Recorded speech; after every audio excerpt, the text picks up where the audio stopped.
I'm not sure if you're ready. When I used to run press conferences, I used to be on time, right on time.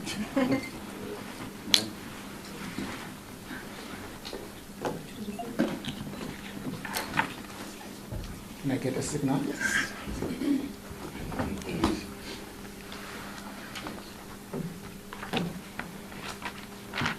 Good afternoon, media colleagues. Thank you so much for making time to join us this afternoon for a briefing by the Minister of Sport, Arts and Culture on the recent WADA decision on South Africa in terms of our compliance to the World Anti-Doping Code. The Minister of Sport, Arts and Culture is joined by the SABC President, Mr. Barry Hendricks, and also delegation from SAIS, the SA Institute for Drug-Free Sport. The Minister will begin by giving a statement, and then afterwards we'll take questions as well. Minister, over to you. Thanks very much, Lita. Maybe by way of introduction so that you can hear our voices. My name is Zizi Kodwa, Minister of Arts and Culture. On my right, I would like the President so that we can hear his voice. Good afternoon. My name is Barry Hendricks, President of the South African Sports Confederation Olympic and Paralympic Committee. Good afternoon. My name is Khalid Khalant. I'm the Chief Executive Officer of the South African Institute for Drug-Free Sport. Afternoon, my name is Wafika Beg Jassim, Legal Manager at the South African Institute for Drug-Free Sport. Thank you very much. We thought we should have this opportunity with the media to save you, to update the nation on a matter that is quite important, that has thrown a lot of anxiety, both domestically and internationally. On the 22nd September 2023, the World Anti-Doping Agency, WADA, International Standard for Compliance Review Committee, by signatories, recommended that current South African legislation is non-compliant with the 2021 Anti-Doping Code. The recommendation was later endorsed by WADA Executive Committee. WADA conveyed the decision of the South African Institute for Drug-Free Sport, which is now SABC, people seated on my left. Since the announcement of that decision, the Department of Sports, Arts and Culture has pulled all stops to resolve the non-compliance by getting the South African Institute of Drug-Free Sport Amendment Bill adopted expeditiously.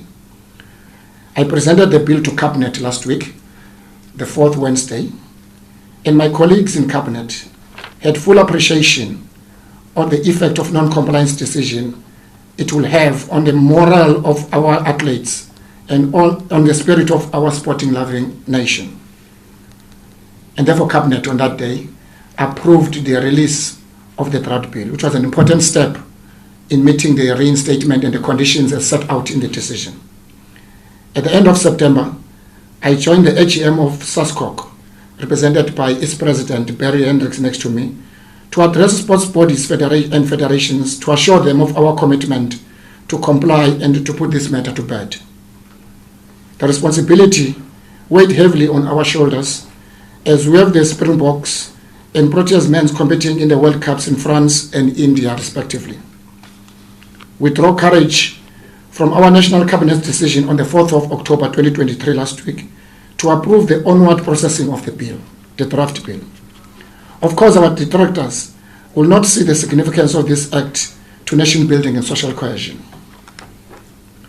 We are relieved now that the bill will be subjected to the scrutiny of the state law advisors. I've made a special request to the leader of government business for the bill to be fast-tracked through a parliamentary system. I'm confident that WADA will recognize the efforts as a commitment to pass the amended legislation and therefore WADA we hope that it will suspend the non-compliance declaration. In tandem with all these processes, SABC filed a notice to challenge WADA's compliance declaration against South Africa through Court of Arbitration in Sport, known as CAS. I believe the grounds for appeal are strong and that the sanctions are not appropriate. The sanctions as it pertains to the flying of the national flag has created unnecessary hysteria and punished athletes and players unfairly who are competing for the pride of our nation, South Africa. The filing of appeal will therefore stave off the consequences of non-compliance as it applies to the flying of South Africa's flag at the regional, continental and world championship and events organized by major event organizations. This means that flying of South Africa's flag at events such as cricket and World Cup will not be affected until CAS rules on this challenge. I note that the issue of singing of a national anthem has been conflated with non-compliance matter in a political space to slander the government and the governing party, the ANC. The political barbs have ignored the rigid and uncompromising stance of WADA on this matter of national anthem. South Africa is a constitutional democracy, and an enactment of laws cannot just be done on a stroke of a pen. In our democratic history, South Africa has put forward the best among us to serve on the WADA board. These include, among others, the late Dr. Makengesi Arnold Stoffel. We've also hosted the WADA conference. We're also a host to the WADA regional office here in Cape Town in the Western Cape. We have long been pioneers and champions of drug-free sport. Thank you very much. We can now take questions. Colleagues might ask as well, before you ask a question, please introduce yourself and which media house you're from. Maybe before we ask questions, I would like to allow the president of SASCOC just to say a few remarks. Thank you, President Minister. I receive. So used to it. I receive. I want to state that the various national federations, as well as the SASCOC board, has taken this matter very seriously, and we're very anxious and concerned about the WADA statement. The Minister met with us and the board on the 30th of September. Our approach is, as always, to work together to resolve matters, to appeal to WADA, to rescind the statement first of all, and notwithstanding that, to follow the process, the legal process, which the Minister has implemented. This is not only ours, it's also the IOC's approach of engagement, and SASCOC will abide by that. We want to engage to ensure that our athletes and our teams are not compromised in any way. And I want to thank the Minister for his proactive approach, coming in and meeting this particular challenge head on. So thanks more. Comments from WADA? From SAIDS. From SAIDS. Thank you, Minister. Again, we're here merely to support and endorse the Minister's comments and SASCOC's comments too, and we'll take questions that are of a technical nature that you would be interested in pertaining to the legal process and the non-compliance. Maybe we can deal with that, just the nature of the appeal and the grounds of appeal, and just at the high level.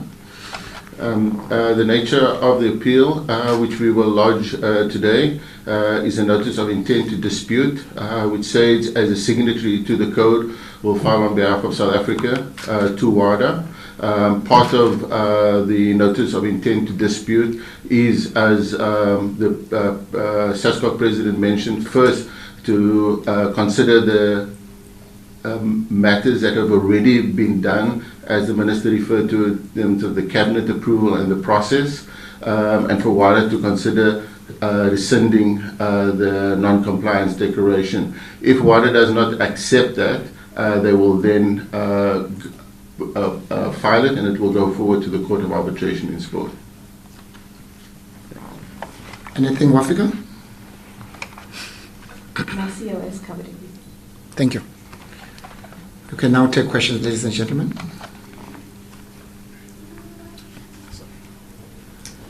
I go? Where's your microphone?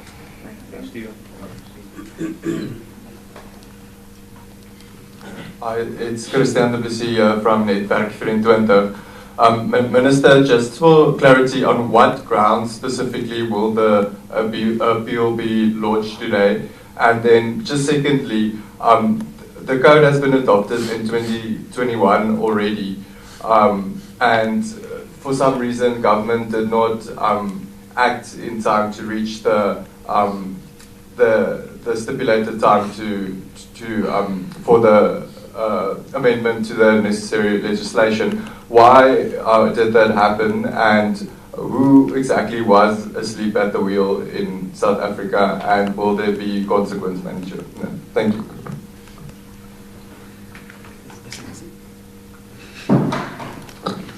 Lula Mamaja, SABC. Yes, Minister. Why did it have to come to this stage when the code was adopted in 2021 and South Africa knew that they knew what needed to be done to be able to comply? Because, Minister, it seems that there is someone sleeping at the job. This same thing happened on the grey listing. Yes, we're not dealing with the grey listing matter here, but it's the same thing that at the end of the day, things have to be done rushing. Besides asking the government, the leader of government business, to make sure that the legislation is processed quickly, for a credible legislation to be done, it must go through all processes. And soon, Parliament is expected to adjourn for elections. When are we likely to see the bill being passed? Are there deadline timeframes? Thanks. That's Ayanda Felem from the Atlantic. The question is going to say, I might have missed it earlier, but I just want to find out when did you guys notify the government of the bill, if it came from you, via you to the government, and what was the response from government when you notified them about this? Thank you. Shall we go and answer those questions, Minister? I can assure you there is a question here, and I think it's waiting for a second round. Thank you very much. But I think quickly, Duplessis, I think also the questions asked by Maja. What I think it will be prematurely of me at this stage is to make public pronouncements about speculations, about what could have, what did not, what should have. I think also it will be irresponsible of me if I don't take particular step to answer the question. So the only appropriate way is to investigate from you what happened. And I think unless that investigation is done and completed, I don't think it will be appropriate to make speculations. Otherwise, I'll be looking for shadows. You're right about the process and what time, but I think the investigation must be able to point to me what happened. So I won't be able to make. You're correct when it comes to the lawmaking process in South Africa. We're a democratic country, which is underpinned by public participation, among others. So we don't want to short-circuit processes, which at the end may compromise the integrity.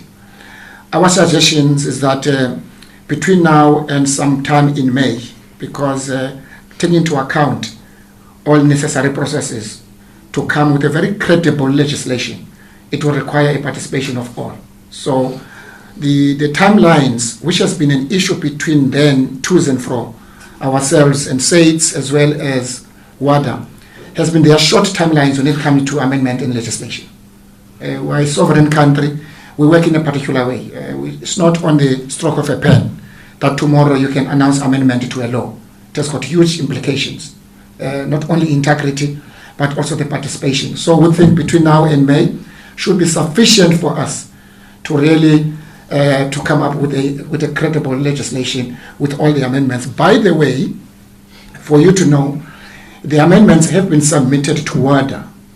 There were to's and fro's about those provisions, several provisions, and WADA has accepted those amendments. Of course, it's not an act, but they've accepted wholly those amendments. Hence, they are now in the process of being amalgamated in terms of the South Africa's law processes. I've answered the deadline, I've answered the amalgamation, I've answered the question about whether government was aware and so on. I cannot sitting here and say so-and-so is responsible. By the way, my approach when it comes to resolving problems, I'm sure some of you would know, is not for a blame game. My immediate approach when dealing with crisis, difficulties, is to look for solution. The issues about who's responsible, sometimes those issues for me come a little bit later. What I'm looking for now is to make sure that the consequences, as you can see them, which will be very dire for the country, I don't even contemplate that South Africa must find itself in terms of, if you read the consequences of being non-compliant. So that is where I have sleepless nights at the moment. The issues about, I can come to those issues a little bit later, hence the investigation would for me giving me a sense. But at the moment, what my preoccupation is to make sure that South Africa remains compliant as a leader of anti-doping in the continent and the world. Thank you. I'm not sure if the panel wants to say something about some of the questions asked. The question from Tusaid about earlier. Thank you. The question was, when did we notify government and what was the response? Just to give you background to that question, South Africa was part of the audit cycle by WADA in 2022. So part of a bunch of countries that were audited on the legislation. The non-compliance, we were one of 2 countries. There was another Caribbean country that was identified in this cycle. So that was done in 2022. We received the notification from WADA in October 2022 that we were non-compliant. We had already started on what we refer to as sports integrity legislation. We had a public consultation meeting in November, which was about 2 weeks after that notice from WADA with SASCOC and all the national federations, including government. That process of comprehensive sports integrity legislation that would have brought us then in compliance with the code and with other precepts of global sport had to be stalled when WADA sent this non-compliance and gave us this strict deadline. They weren't prepared to accept the process of a public consultation and the timeline for the normal promulgation of law. So that's how we came to be in this situation. Thank you. Minister, before we go take follow-up questions, can I ask one question from our online platform? We've got journalists from all over the world who've joined us virtually as well. This one is from Len Moleko from SAFM. He asks, is an appeal process that is in place to buy SA time, at least for the World Cups in cricket and rugby? But hockey in November and Bafana in January could be in jeopardy. Could matters be solved by then? If we were to ask that question directly, the idea is not to delay or to kick the can down the road. It's to resolve the problem. And the problem is actually to make sure that we're compliant. If we are compliant, it's just got nothing to do. Of course, there are many other events that are coming. There's 2024, there's 2027 bidding. There are 2 World Cups at the moment. That creates a bit of anxiety and hysteria that we appreciate. But our purpose now is not because we want to kick the can down the road. We want to find a permanent solution. That permanent solution is South Africa's commitment to anti-doping is unquestionable. And I think if we are to do so, let's make sure that we amend several provisions so that they are compliant. That is our purpose, Muleko. So it's not about buying time. Of course, we've got to do things within allowed certain period of time frames in terms of our lawmaking processes, including parliamentary. Now that Cabinet has approved, which is an important step, approved the release of a bill, it will then be approved by the Office of the State Law Advisors, come to Parliament. Parliament has got its own processes. We cannot escape the process of public participation in South Africa. Otherwise, we'll be eliminating one of the key tenets of our constitutional participative democracy. Thank you very much, Muleko. Thanks, Zita. To the anti-doping agency, what if the appeal is denied? What's going to happen? Do you have Plan B? And also, what would be the impact of that on our national teams?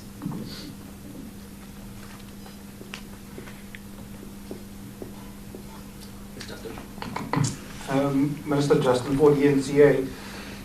The official opposition a few days ago took it upon themselves as if to start this process with the private member bill.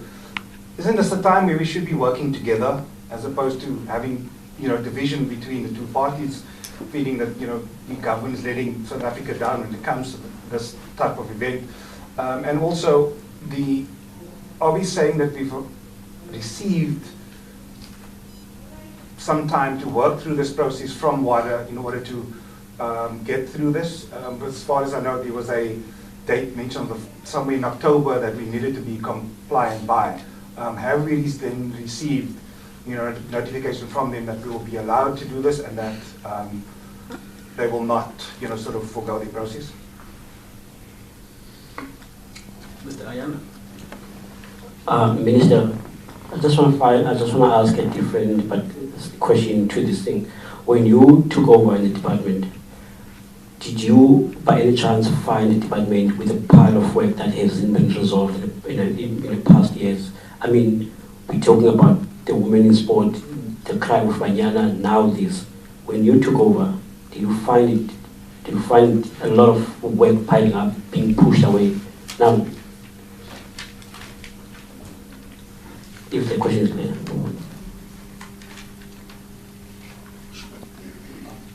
My colleague did touch on this, but just what exactly will be the consequences if we don't comply and the appeal is not successful? Thank you. Sure, shall we go ahead and answer those questions? Do you want to go first, please?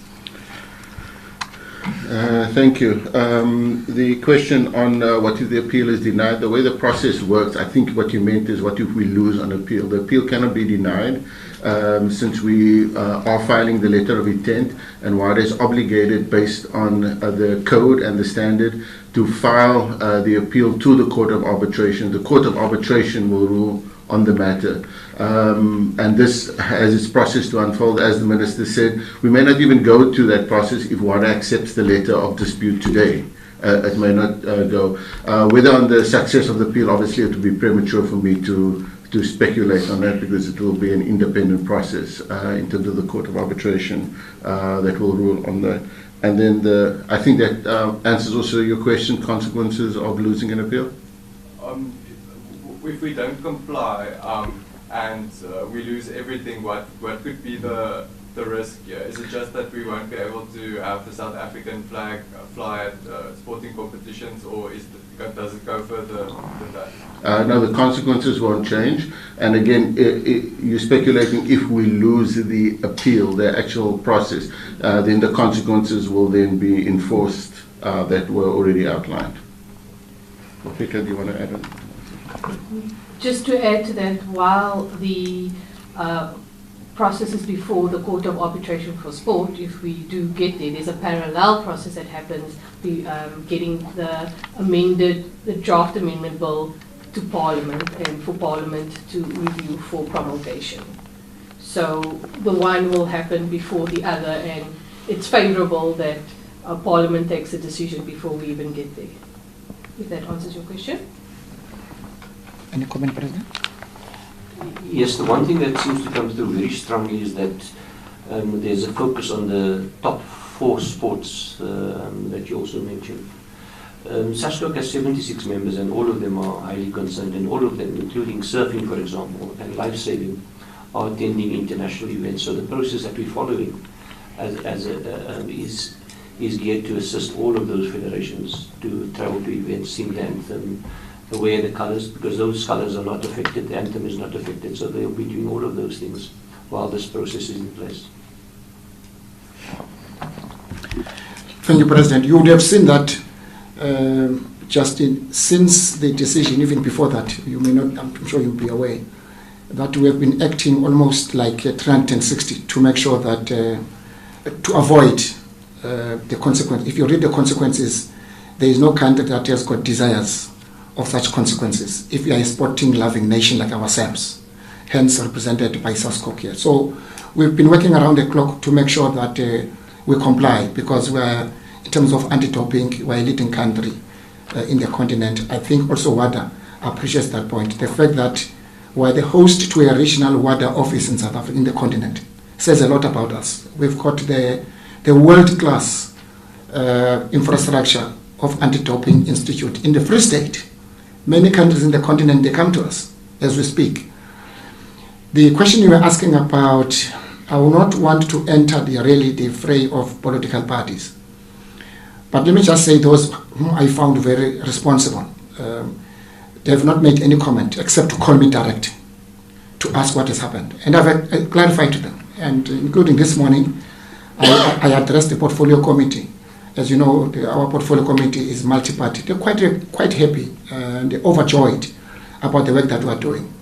Those who have decided not to call and make public statements, I really have less to say about them. Because I think at the point where our sport has been able to lift up the spirit of our nation building and social cohesion. I wouldn't want to lose that momentum and enter a fray of political parties. However, if they still have an interest of South Africa at heart, they should be making sure that they assist us to make sure that we comply. So what the calls will expect from whoever made statements in public is to say we wish the department and we work with the department if there are any suggestions, if they've got any contact with Montreal. People in Montreal are still sleeping in this time. That's why I said to my friend, the reason we have not sent yet the appeal now, they are still sleeping. So as soon as maybe midday, according to them, which will be afternoon to us, they will be able to receive that. So I don't want to enter a fray because sport must be apolitical. It must be in the interest of nation building and social cohesion. So I think that the point we make is that South Africa's commitment to anti-doping is unquestionable. The appeal that we are lodging, we are filing today, it immediately, therefore, to make that consequences will have no effect. There is a long process that must be followed. Of course, it's an independent process of WADA, but we don't think necessarily, for example, some of those who commentated in public without asking even say so ourselves, they are talking about the national anthem. In the recommendation, there's nothing about a national anthem. The recommendations in terms of consequences is about a flag, it's about hosting and so on. So to an extent that themselves are misinformed, they're talking about not singing, they're calling it jerseys and so on. Those things are not there. That's why I don't want to enter that fray because it's political gymnasium. People want to make comments about it. I guess it's not the moment to comment about those issues now. Our preoccupation is to deal with the issue that we're presenting today. Whether there was a load of work, of course, if you take over any department, you yourself, if we're to be elevated from your media house now to be the editor, you'll find a lot of load of work. Does it say anything about that? No. It means you must just deal with it. You don't look back whether who's responsible or what. So with your respect, I will not comment on that, but there's a lot of work that we must do to make sure that we deal with these issues. Thank you. Mr. Kolan, just one for you. Do we have former examples of other countries being impacted like this and being successful upon appeal?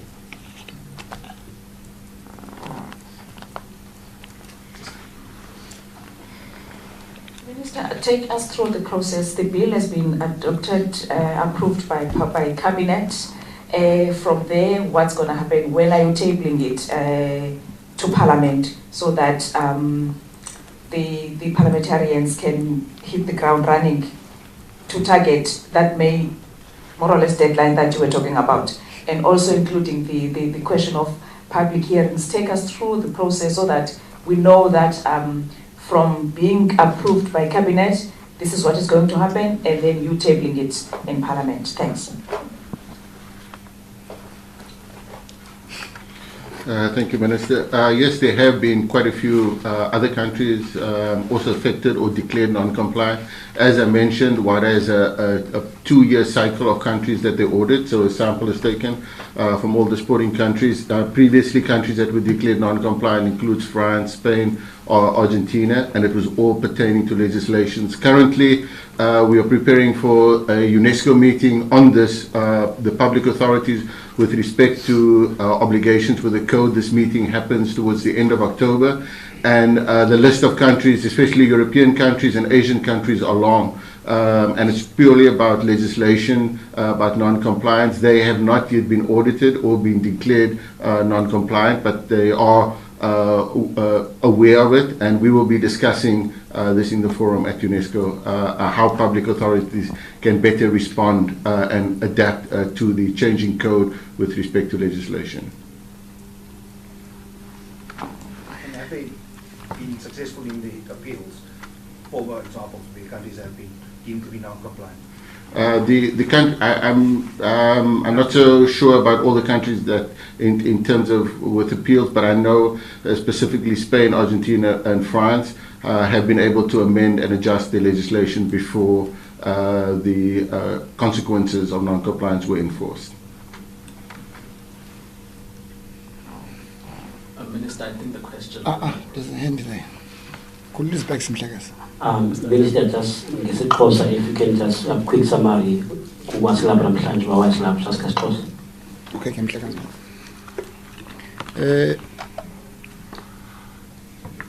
What will happen, I think the significant step in terms of processing a bill in a South African context. Step one has been passed. And I think you'll appreciate the shortest period in which that happened since the decision was taken. It's a demonstration showcasing the commitment. 4th October, Cabinet approves the processing of a bill. That is one arm of state. The Parliament is independent. Of course, we've briefed the Portfolio Committee. The Portfolio Committee, through its chairperson, there are various committees in Parliament, the chairs of chairs, Honorable Frolik and others, who may want to meet and make sure that expeditiously everybody else involved is brought. And I'm sure at a particular time they may want to ask the department to come and say it as well, to make presentations around these issues. And we don't participate in terms of the processes of Parliament independently, except to make a call through a Portfolio Committee about the agency of the matter, which we did this morning. I have no doubt that everybody appreciates the agency of the matter. From the Cabinet point of view, I think my colleagues have full appreciation of that, hence the decision was taken. The Portfolio Committee has full appreciation of the briefing as well as its commitment to make sure that should the matter come before them of any process, they will make sure that the process is processed, the matters are processed. The appreciation from the Deputy President, who is a leader of government business, also to appreciate that indeed, in spite of the fact that there's some anxiety created with this issue, but the commitment is important, that our commitment to anti-doping is unquestionable as a country. Mhlekazi wam, silapha ke ngokuba uMzantsi Afrika bekuthathwe isigqibo ngumbutho wesizwe wehlabathi obizwa iWADA ukuba singathathi inxaxheba ngoba kunesolotya emthethweni elingahambelani nemisebenzi abayenzayo. Sesithathe isigqibo ke uba iCabinet izayilungisa loo nto ngokomgaqo nomthetho olawula ezinto ze-anti-doping. Siyathemba ukuba ke ngexesha elisikelweyo between now and May next year sabe siwenzile amalinge uqinisekisa uba uMzantsi Afrika awuphazanyiswa uchatshazelwe ngokuba uparticipate ku-international games. Sizimisele ke sizinkokheli neCabinet nasiyaqemba neParlamente nayo. Namhlanje bendidibene nePortfolio Committee, sizawuqinisekisa ukuba nezemidlalo, irugby necricket azichatshazelwa ile nto isigqibo sithathwe yiWADA, kuba okwangoku senza isicelo sokungxengxeza i-appeal. Eso sicelo eso sizawuchaza ukuba yonke into ebinokwenzeka ingenzeki kude kunyanzeleke ukuba isigqibo bazawusithatha basirhoxise, ngoba siyacela ukuba isigqibo sabo basirhoxise, sichaza izizathu ke phofu ezibalulekileyo. Inkosi. If there are no further questions, I think we can adjourn. Thank you so much, Minister, Mr. Hendricks, and Team Sites for your time this afternoon. Thank you so much, colleagues, both here in Cape Town and on our virtual platform for joining us for media briefing this afternoon. We have adjourned. Thank you. Thank you.